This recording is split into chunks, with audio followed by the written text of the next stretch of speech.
Hey everybody, anonymous Q's for this week. So the anonymous question is protein. How much protein is too much protein? Is too much protein even a thing? And surely more protein means more muscles. Right, so training wise and nutrition wise, alright? So protein builds muscle, protein retains muscle. So if you're looking to pack muscle on in the gym, alright, you need to be in a calorie surplus and you need to be eating more protein. From a nutrition point of view, like for fat loss and stuff, protein keeps you fuller for longer, alright? So as a rough guide, there is a scientific thing, right? But as a rough guide, you're aiming to eat 1 gram of protein per 1 pound of body weight.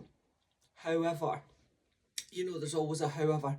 If you come to work with me and you're, I don't know, 200 pounds, right? If I say to you straight off the bat, you need to try and eat 200 grams of protein, right? I mean, come on, seriously, it's difficult. That's difficult, all right?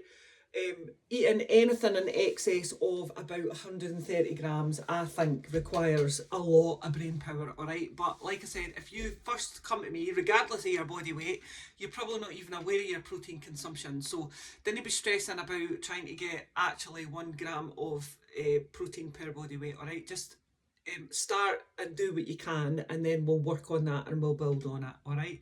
I would say as a rough thing to start on, your first goal, anything less than 100 grams of protein per day is pretty much non-negotiable, right? It's a bit shit. So aim for over 100 to start with, and then we'll sort it out after that, all right? But roughly, for optimum proteinness, 1 gram of protein per 1 pound of body weight, all right? Right, so it builds muscle, it retains muscle, helps with recovery. It's really, really good, right? But from a fat loss point of view, it keeps you feeling fuller for longer, right? So how much protein is too much, right? So yes, there is a thing that's too much protein, right? So people with kidney problems, there is scientific evidence to suggest that a high protein diet would not benefit them. It would do more damage than good, kind of thing.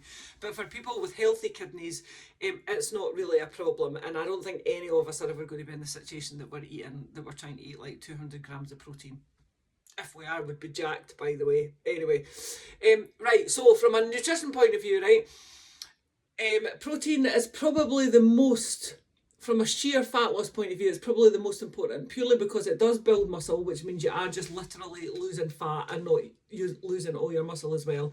But it also keeps us fuller for longer, so it can help us cut down on snacking, etc., because it just keeps us full throughout the day, all right? But if you increase your protein over the recommended or over the given figure that I've given you, right, chances are that it's not just about increasing your protein, it means that the calories of that protein has been stolen from somewhere else.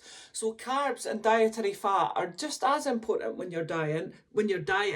They don't necessarily affect your scale weight or your fat loss, but they can affect the way your brain works and how you're feeling, all right? So protein for the fat loss, all right? So everything that you eat with that protein, if it's a bit of pasta or a fruit or a veg or a sweetie, anything, right, it'll stay in your stomach until the protein is processed, which is why eating protein keeps you feeling fuller for longer, all right? But if you're going to eat 200 grams of protein, right, and that's 50 grams over what I've recommended, so that extra 50 grams of protein converted into calories, right, which would be about 200 calories, right, means that you're stealing that from one of the other macros. So it means that you're stealing it from carbs, right, which means you might have less energy because carbs gives you energy, and it means that your brain might not be able to function because carbs give your brain fuel as well, all right?